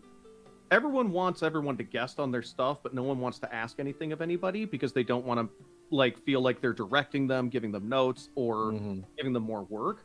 But like if that conversation isn't happening, then you're not going to be able to meet... Yeah, you're not going to be bringing it. So like the DMs, like even if you bag a dream guest, send the guest the notes that they need. Oh yeah. And the expectations like this. Yeah, Brennan, this is why I wanted you to come in and do this. Here's what I'm hoping to hit. This is what I want you to deliver for me, Mr. Lee Mulligan. If you would, please, Yeah. And on that, if you do that and the guest is like, ooh, why are you sending me all this stuff? That's right there. That's just showing you that is not someone you want as a That's guest. a pretty big red flag. Because anybody, I mean, I don't want to speak for everybody, but I'm going to say that any guest worth their weight is going to be like, oh, you just sent me a bunch of stuff. Let me see what this is, so I can make sure that this is the best experience for both of us. Absolutely. Yes. So yes, DMs, Because send that it's not information. fun if Have it these doesn't work conversations. for Yeah, somebody. exactly. It will not be fun. 100%. It won't sound good. Yeah. The vibes will be off. Like, nah. Well, also from like a storytelling perspective, it gives you a chance to like bring a player into like a little bit behind the DM screen to be like, all right, let's get this fucking epic moment Hell like yeah. going off. And like okay, we one of the last side quests we did for the show, one of the players ended up being the villain, and that was all their idea. It was Nolan Lacey from Good Better Quest. He was like, can I be the villain in this? And like I was like, that sounds terrifying, and I don't want to do that. He's like, no, hear me out. So we started talking about it. We talked about it for a bunch, and like at the end, like I still remember the other people's faces, and like he set it up so beautifully when he like literally like took off the mask. It was just like, holy shit! And like neither of us could have gotten to that point on our own, but like because we were willing to like talk to each other and work through like those little bit like sometimes painful story moments of like, oh, I don't want to give up this little secret to someone else, but like working with another collaborator and another storyteller, you can get to like epic, like gut-wrenching moments, and it's very, very cool. You gotta collaborate. Absolutely. Two practical things that I just thought of to kind of start winding this question down. One is the system. Specifically, you should probably have a PDF ready to send to them, and also you should be able to sort of coach them through like stuff to look for and stuff to pay attention to in the system, because we all know like reading a system blind is very different than having someone walk you through it. And so you as the GM, especially if you do a lot of indie stuff, like I know quite a few of us in here do, like you're kind of responsible for making sure that person is comfortable piloting that system, while you're in it, especially if it's crunchy. And then the other thing that we haven't mentioned is safety tools. You should probably at least let them know what safety tools are going to be in play. Ideally, like if you do a lot of guests and a lot of like swapping people in and out and it's consistent, you might want to keep a line and bail doc or like the safety tools checklist doc. We have at Game Woven, we've got a shared document that people can just go through and check, and then we'll see all of the lines and bails that we need for the game. I did want to well, the last thing that I wanted to say is just remember when you're going to be a guest, ABM. Always be memorable. That's it. Because the DM is inviting you to be in that, to be to be memorable, to be something that impacts the story. So make sure whatever you're doing, you're that memorable character. Like I had a friend of mine, Stephen Dewey, was like, hey, I need help with this campaign I'm running. I need you to go in and just be one of these. They were going to meet like a council of elders, and I had to be from like this rundown town that was kind of cut off from everybody else. And they were like, yeah, it's just everybody goes and meets with all the elders and does, some political stuff. Everybody frowns at the political stuff thinking it's going to be boring or crappy, but I have an idea. I have you guys here because I know you can make it interesting and fun. And I played this little old woman, this crotchety ass old woman from this backwater little place. And my God, I had a blast. And every player, like all of their players afterwards were like, oh my God, all these people that were, guesting for the council, they were so amazing. This was such a fun session. It was amazing. We did political shit, but it didn't feel like it at all. It just felt like another session. Yeah. It was so great. And so that's what you want afterwards. We didn't change the story. We didn't have a major impact on anything. It was just a little like side quest that was part, there was some lore that was dropped, but it was mostly just a little side episode that, was part of their quest. And they just met a bunch of memorable people to add to the story and then went on about their way. That's tight. All right. I like that a lot. Yeah. How did we go from oatmeal-filled camels to this kind of good shit. That's impressive. Fine, Actually Dick Bird. listening- Boom, we're back on track. There it is. What, Jess? I said by actually following the questions like that. There. Yeah, answering the questions seems to keep us on track when we. It's true. All right. Yeah. Fine. Do you think? we'll answer Do the you think questions. if a camel has 2 humps and it gets pregnant and it's twins, is it going to have 2 separate belly pouches for No, the babies? they're in the hump. Or They're in in the the hump. humps. Okay. They eat They're the in the hump, oatmeal and the exactly. yogurt. That's how they feed the baby camels, Benjamin. So Yeah. Fuck. is it like alligators where like if it eats the oatmeal, it's a boy camel, and if it eats the yogurt, it's a girl camel? That's what Probably, yeah. Alligators, that's how they're born. And science. then they it's meet science. in the middle and fight, and only the strongest camel is born. Oh yes. I Wow. like And that camel eats its way out through the hump.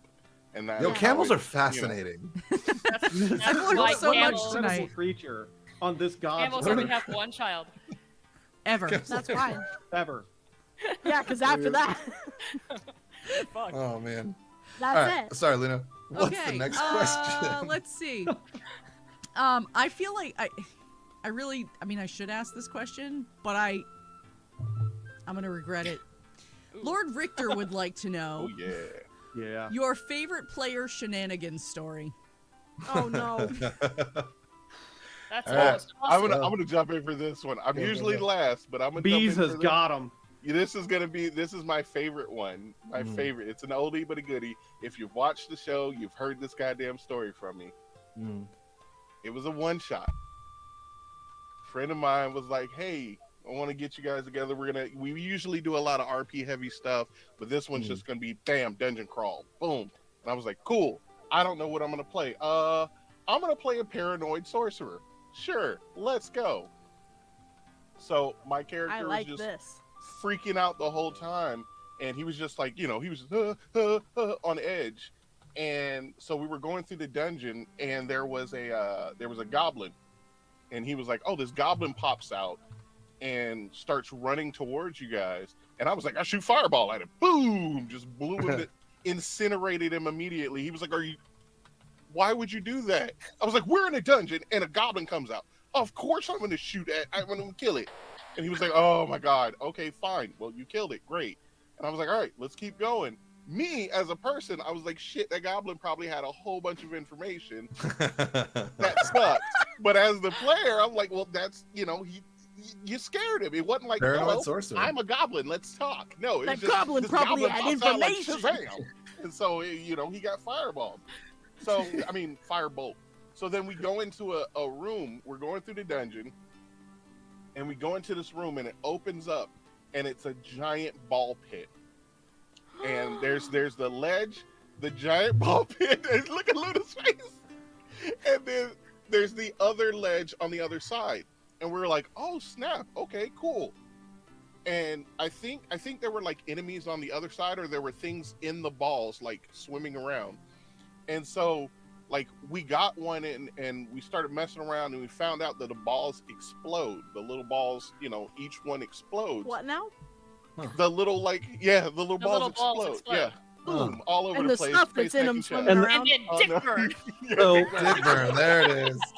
so hold on. I'm catching up here. Things are stored in the balls. Yes, And they swim. there's things Yeah. stored in the balls that I think swim it's around pee. and explode It's when me. jostled enough. Okay. So, no. Did some of the balls have oatmeal and some have yogurt? Oh no. No, most of them had Okay. yogurt. Okay. No, okay. So yeah, Bees, so, what? there were like these creatures going around, and so me having a bright idea, I was like, okay, ball pit of doom, creatures in there, Okay. easy. Easy. And I looked, I was like, guys, Easy. leave the room. And they were like, okay. Why? And I was like, they left the room, and I was like, all right, I want to cast fireball. And he was like, wait, On the what? I was like, balls? yeah, I want to cast fireball on the ball pit. He was like, each one explodes, right? And I was like, yeah, that's the point. I'm going to hit the balls, chain reaction, kills everything in the room, easy peasy. I solved your ball puzzle. Duh. And he was like, oh my God, are you sure? Are you sure? And I was like, yeah. And so I fired, and you know you done fucked up when you say yes and you hear like a 45-second sigh, and he just goes and takes an eraser and just furiously erases the room. And so I was like, what happened? And he's like, you hit them. They exploded. The ones next to them exploded. And it started a chain reaction. And a few minutes later, and shows us the picture, and it was like line, little room, line. This time he showed us the picture, and it was line, fucking chasm. And that was it. And he was like, you did it. Great. And I was like, all right, what's on the other side? He was What, like, I win? doesn't fucking matter. You fucking blew it all up. You destroyed my dungeon. And I was like, but we didn't die. Yay! Victory. So Well, yeah, I that just sounds like a fired win. a fireball into a ball pit of exploding doom. Into a and fireball pit. Completely deleted a chunk of the dungeon forever. I'm gonna be real. That dungeon designer, like, that's an OSHA violation. Jeez, man. That is a note. Yeah. That's what the goblin was coming to warn you about. Yeah, go! Don't go in there. Not It is OSHA, so okay. dangerous. I'm an Whatever OSHA you do, inspector. don't This find place anything isn't in up the to ball pit. code. I think at that point it'd be an oh shit inspector, not an OSHA inspector. No shit. That That's goblin wild. knew. That goblin Yeah. saw you and went, I know exactly what he's gonna do. There's the Brave face of a adventurers, man I can please trust. don't go in there. It's too dangerous. Psst. Ah! Does anybody want to try to follow that story up? I Nope. can't. I mean, that's pretty spicy. That's pretty Like, good. It's good. That's pretty spicy. I don't know. I think that satisfies the question for the I think it community does. there. I don't think, yeah. All right. think so. Okay, I think we can squeeze in one more question before we have to wrap it up. So I'm gonna jump to this one just because I think it's kind of funny. That and the person who asked the next two questions already had to sign off. So Orcrist would like to know, what gaming accessory have you excitedly purchased, found you hate, and immediately hid it in shame? Oh man. Oh, well. Gaming accessory. We're just looking around my room. There's so many. I was really excited about this GM screen that you like build yourself. It's from this company that gives you all these little wooden like pieces, and then you like build it all yourself, and it's really, really cool. There's all these little gears and stuff. And I was super jazzed about it. And I got it and was like, this is too much fucking work, and just like put it on the shelf. So it's still back there in the box somewhere, I'm sure. Actually, yeah, that's pretty close to mine. Actually, I bought some of those. There was like a Kickstarter that was doing like 3D dungeon pieces, where it was like you make little walls and like have like for like 3D mazes. Oh, and I've shit. seen those. Those are so cool, though. Yeah, they're really cool, and then as soon as I started playing with them, I was like, none of these minis fit in here, and like they're so cumbersome to like actually put up, and like they have these cute little doors that like you just can't get through them, and just like it. So yeah, probably that. Like I was so excited. I was like, sweet, all my players are gonna love this, and then I started building. I'm like, this sucks so much. I hate building this when I can just draw with a pen, and that is it. I'm gonna pick mine up off the floor. Be right back. Oh, Hell yeah. Mine is like really kick-ass, like steampunk metal dice and like a little wood dice holder. I got them specifically for like a big BBEG fight, and I was gonna I made a big show. I'm like, and now I'm going to reveal my new dice, and I like set them on the table and I opened them. I'm like, these are the Gottfried dice. And I pulled them each out one by one, and they made like a satisfying thunk on the table. And then the first time I go to roll the 20, it landed. It was loud. I'm pretty sure it dented the table, and it only rolled like twice. Like it was a very unsatisfying roll, and I was super worried I was going to break it because it had some like really tiny detailing. And I'm like, okay, well that was one roll. I'm never going to use these again. And I put them back in their thing, and I put it up on the shelf and just used normal dice for the rest of the encounter. I thought it was going to be so cool, and then I rolled it once. I'm like, oh, this is a terrible idea on a wood table. I am so bad about that. I have a bunch of like different fancy gemstone dice or like really intricate metal dice, and I never fucking use them because I'm just like, give me the resin and click clackers. Like Yeah. I was like, Gem dice, very pretty, but not satisfying. You know. Yeah. my little brother made this for me. It's like a dice tower. Oh, those that, are like, cool. Yeah. But like, I love it to death, and now it like just sits in the place of honor on my desk. But like, it's made out of like balsa wood, so like even like resin dice like shatter this thing. Yeah. Oh, So, no. like, I'm just like, oh, this is really sweet. Thanks, Andy. Never gonna actually use this thing. One of the things I that I, bought had myself was this. What in the hell? Whoa! Yes.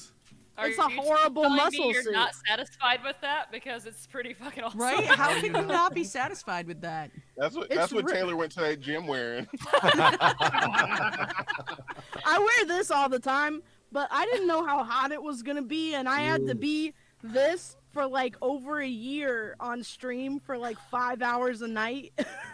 Oof! Oof! Oof! Oof! Oof! And let me tell you, man, I don't know if you can see all the little plastic shards coming out of it. It itches like you wouldn't believe. Oh no. And yeah, Rosie, grandma. That was for a grandma character. Yeah. And it was it's one of the top 10 most uncomfortable things I've ever bought in my life. That's amazing. I've got like a mask, like a weird steampunk light up mask that I wore for some streams when I thought I was going to be one of those cool cats that like does a little bit of cosplay on stream. Oh, I do a lot of costume on stream. Oh god, it was like I it go dug into really my hard. face like a weird way, and I Look at all couldn't these see. wigs. I hated it. I wore it twice, and I was like, I'm never doing this again.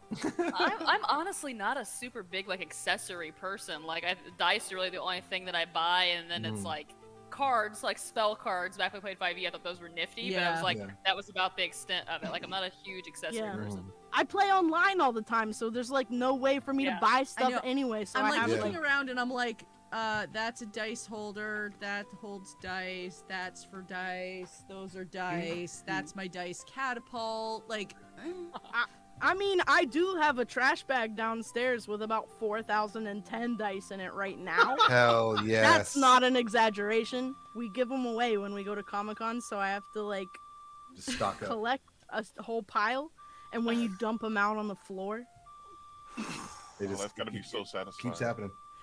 that noise. one thing, I didn't actually buy it, but it was sent to me stole from it. a friend that was a gift. I and stole it. I was not, It fell off Stole the this truck. shit from Target. It was awesome.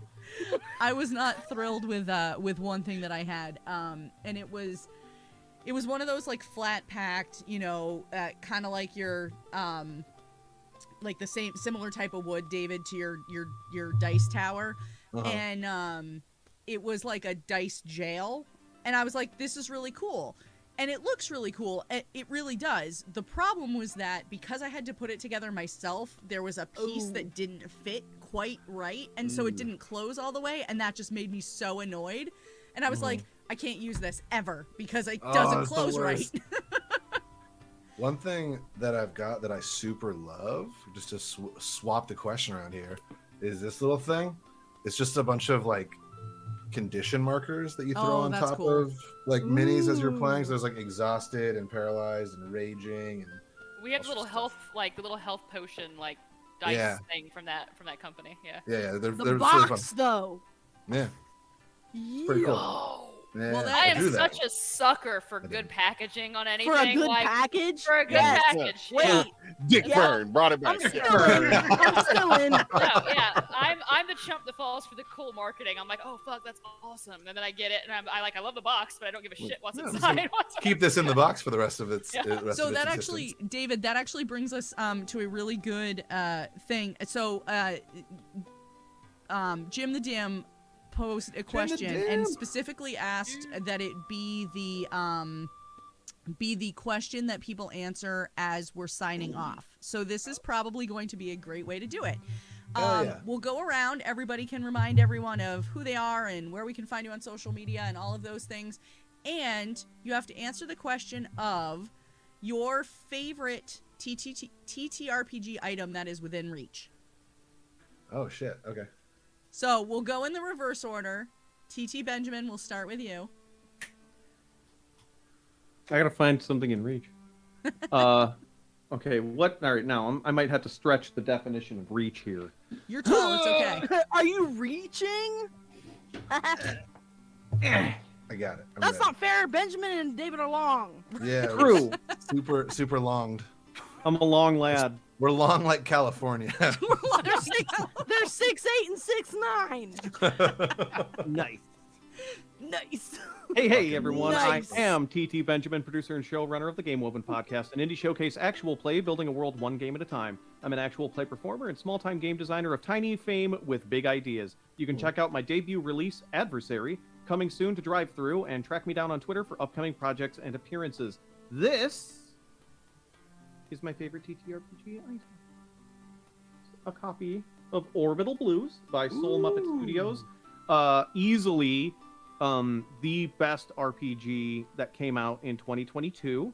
It's about sad space cowboys, so it's kind of got Cowboy Bebop vibes. I've run it a whole bunch of times. My dear friend Rabbit on Twitter, actually, we did a one-season actual play of it called Telluride. Feel free to check that out. Just look up Telluride on wherever you get your podcasts. Just a really great game. Just full of utterly immaculate vibes. Let me see if I can find like an image in here or something like really moody. Ooh, just like gosh, the way it's like, Hell yeah. right? Like That's the awesome. way, like just it's just put together so well, and the vibes are just perfect, and it's a wonderful, wonderful game. Great for sad cowboy shenanigans. Has some of the most creative, elegantly simple mechanics that I've seen in modern RPGs. And they have, Soul Muppet has another game coming out. It's on Kickstarter for the next 3 days called Inevitable. I actually had the wonderful opportunity to get an advanced copy of the game. And by advanced copy, I mean he sent me his the scratch doc that they work off of. So that I could do an Inevitable one-shot last Sunday with Classical Glyza, Zadkiel, and a few other very good friends of mine. Oh, it's a good game. It's a good game. Awesome. Check out Like, it looks Inevitable super on Kickstarter. I'm a huge stan for the studio. I love the work they do. It's great. It's great stuff. So yeah, Orbital Blues. Amazing. Ben, thanks so much for being here and kicking things off with me. Thank you. And for running 18 games for us all. Yeah, It we is up should to make 18. We should round it off to 20, to be quite honest. Right. To make things easier for Pinky everybody. promise. This will be one of them. Ooh, hell yeah, dude. Amazing. All right. Taylor. Hi, I'm Taylor, aka Tay. If 6 letters is too many, you can choose. Anything is on the table. My thing that I do 24/7 is Backwater Bastards, a sci-fi comedy improv podcast. Everywhere you listen, even some places that maybe you don't. And if you ever find somewhere where it isn't, please let me know and I will fix it yesterday. Yeah, we're telling the greatest best friend story in the universe. That's literally what it's about. Sometimes it's very slice of life, so if you're expecting a grind, sometimes we don't even roll dice because we get too deep. Every now and then when we do something really hard, we get to have a treat, which is usually finding a really cool place to eat and then doing combat by trying to survive eating all of the stuff. It's wild. There's a lot of it. We've been doing it literally every week since 2020 started, and before that we did something else. I've never gotten a break. It's horrible. Actually, that's not true. We get a break when we go to conventions, and that's not really a break, is it? Tell my boss. Anyway, my favorite thing, I have a lot of crap here that's not really helpful stuff because this is like my little space and it's tiny. Is my ideas. And this cough syrup that I drink constantly because when you record for 12 hours a day, you get really hoarse. Yeah, that's the vibe. Tripping across the universe. Don't worry, it's lots of peppermint. That's fine, right? Like it's totally just like getting into it. And I've also got a bunch of wet wipes because why? Because who knows? Why not? When you're Because streaming when till you 4 drink a.m. all day. When you stream till 4 a.m. painted like a grandma, you just want to wipe that off the minute you're done. Anyway, you should be my friend on Twitter because A, I want to play with you. B, we're trying to get back into having guests on the show. Please listen to it before you get into it because you might not find that it's for you. It's very weird. But find me on Twitter before I change my name, because I'm going through something right now, and I might be somebody else in a week. Who knows? Who knows? Bye. Hell yeah. Hell yeah. Hell yeah. Taylor, always a pleasure. Thanks for coming to hang out tonight. I love being here. This is the best place on earth. Straight up. Benjamin, It's true. don't forget what you promised. Yeah. 25 20 games. games. You promised and you 25 weren't coerced No! into this at all. David Tilstra. Oh my gosh. That guy sucks. David's so happy to be here. David I love Tilstra. it here. This is fucking great. No, hello everybody. Luna, thank you so much for putting this amazing crew together, and thank you for just doing Tales. It's just such a fun, happy, amazing place. And please, if you ever, even if it's Sunday at, for me, 4:29, and you're like, yo, I need someone in 1 minute, I will be here Always. for you. Yeah, my name is David Tilstra. You can find me at David Tilstra on all the socials, except, well, I'm just gonna say, I'm only on Twitter and Instagram. That's it. Like, oh, the socials. No, yeah, you can find me at David Tilstra. You can find mostly what I do. I am the On MySpace. Dungeon Master. You can find me on my. You actually can. Someone found me on MySpace and sent me a photo of my MySpace the other day, and I was like, "Get Ew. that shit out of here!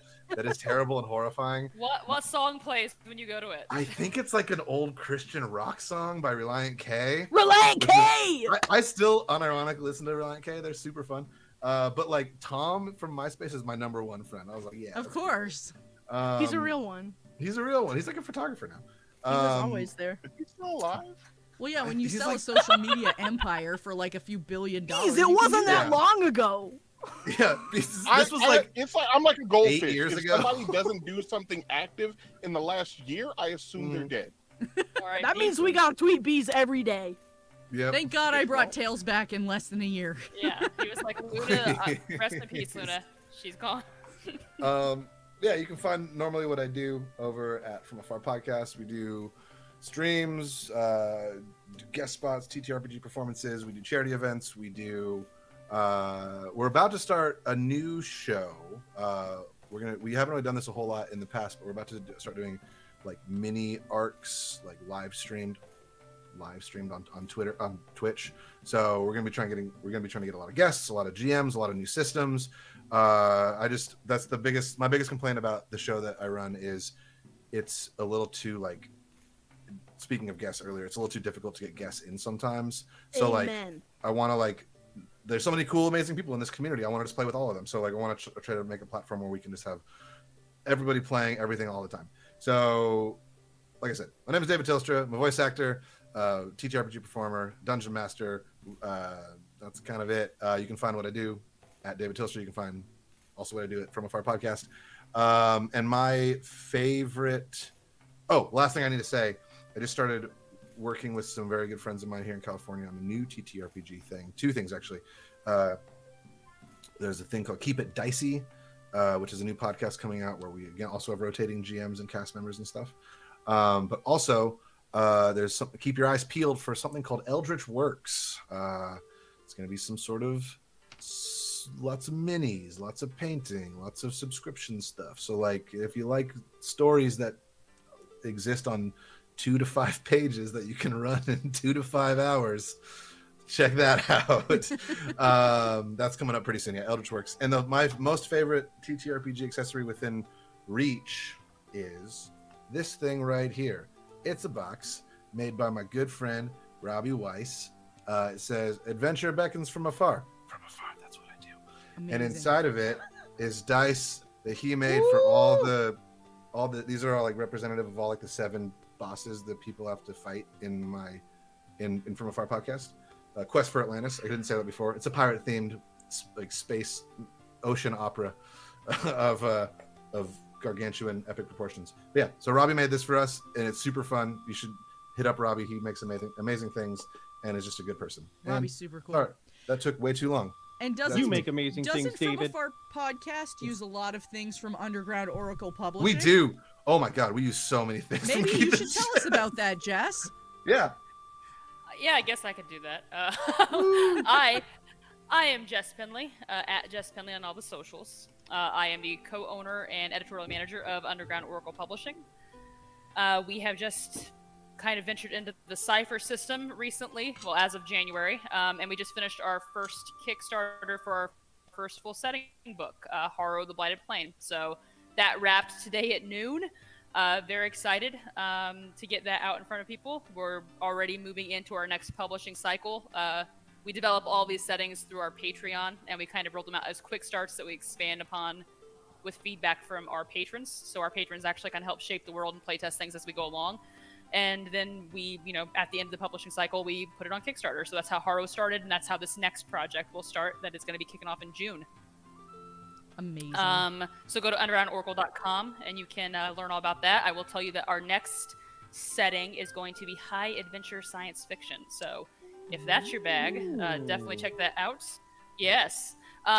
Very high adventure science fiction. All of our quick starts always contain all of the Cypher system rules that you need to play, so you don't have to go out and buy a bunch of new materials, and our setting books always contain the rules as well. So for as little as $3, you can join us on Patreon and get in on the ground floor of those space hijinks, which I highly recommend you do. My favorite game design thing, or TTRPG thing in Reach, I'm at a weird table, but this one here, this is not a TTRPG book, but it says Fundamentals of Creature Design. That kicks ass, though. It does kick ass. I recommend that you guys go on Amazon and get this book if you're a creator, a GM, or anyone.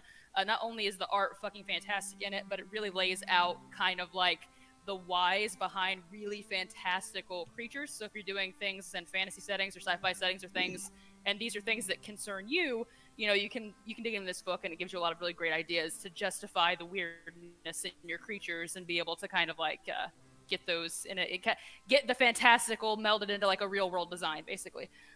So I would say that's my favorite one in Reach. The favorite one out of Reach would be the Cypher System rulebook, which is just a fucking fantastic thing for creators to have. It's like a big old cookbook that tells you how to design things. So. Yeah, my copy of That's the amazing. Cypher System book is over there. Yeah. I can't reach it. Too far. I'm not 6'8" like some people. Right? Yeah. Yeah, neither am I.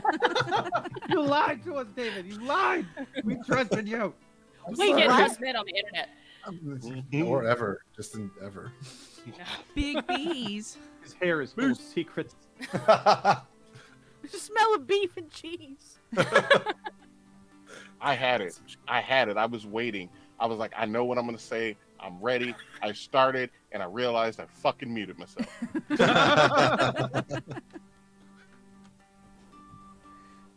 So, oh my God.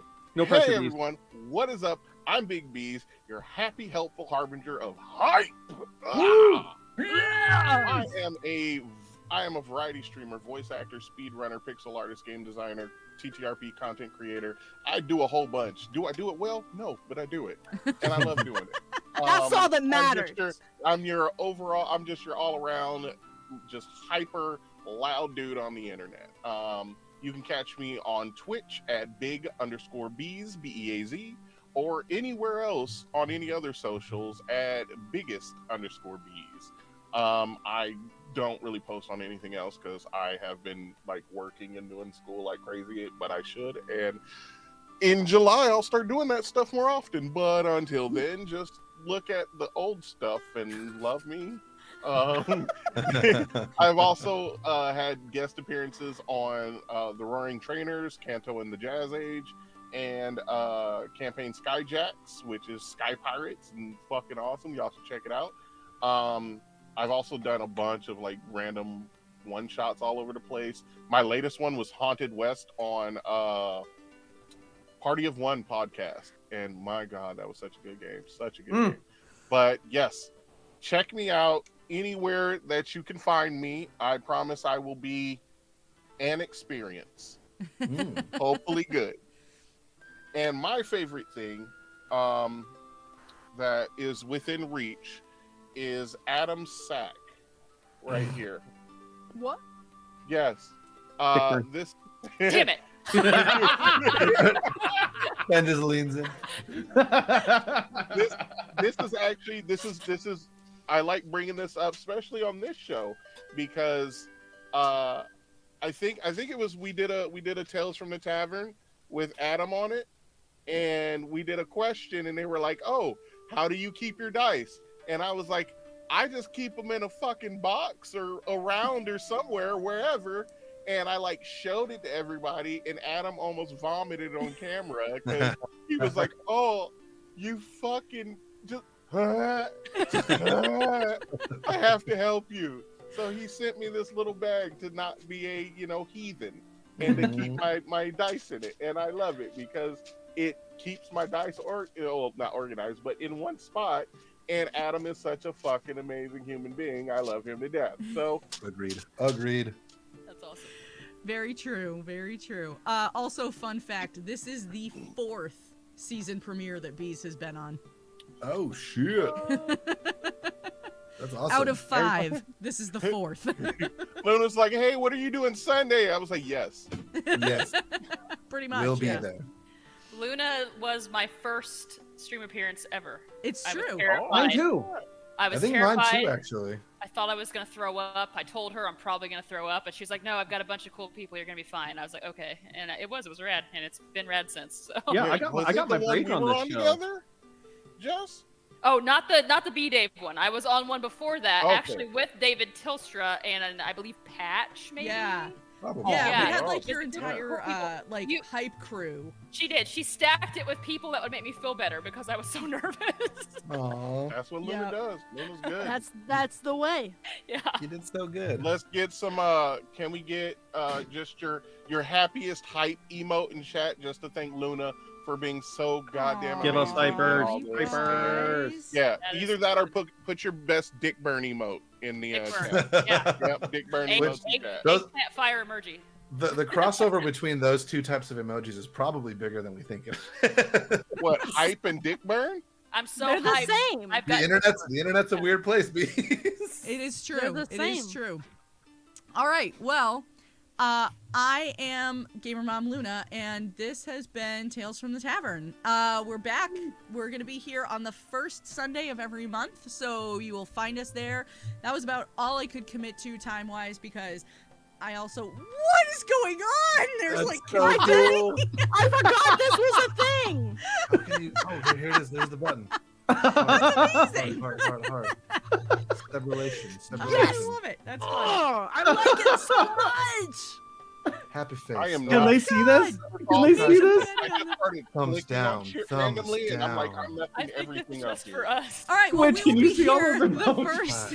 Cry, We'll be here so the sad. first Sunday of every month, except for in July. We'll be here the first and second Sunday of the month because we are doing the Extra Life Charity Stream Weekend Extravaganza.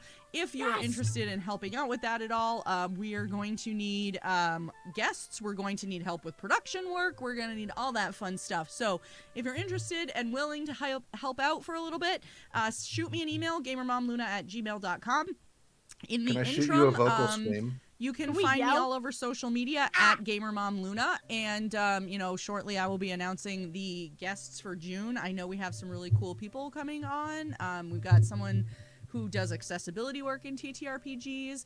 We've got someone who we've got the author of the Oz setting coming on, so that'll be really cool.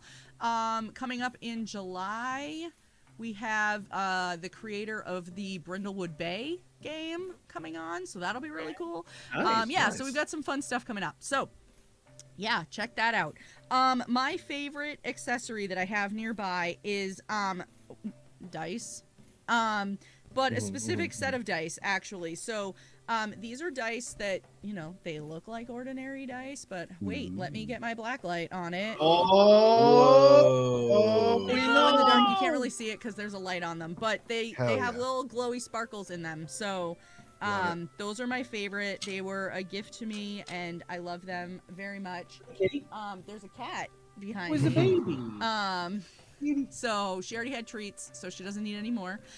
We are going to pass off a raid actually to a friend of mine, a personal friend of mine who just is a baby streamer, just started streaming on Twitch this week, and he is fundraising for diabetes research. So we're gonna go over and we're gonna say hi to him, and so we're gonna go do that now. I just need to remember how to spell his name, because it's not normal. When you go over there, ask in chat what people think are in Camel's humps. And no matter what they say, reply dick burn. And then Dick just- burn. Yep, there you go. And they're gonna be like, Whole "What the hell wall is was going dick Flip on?" them off Dick as you sign off of the stream.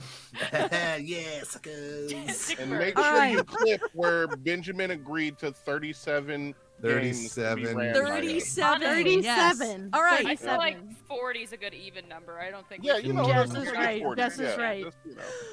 We Love will you, catch you Benjamin. all next month. Have a great night, everybody. Bye, everybody. Thank you so much. Bye. I'll miss you. Love you. Bye. Love you.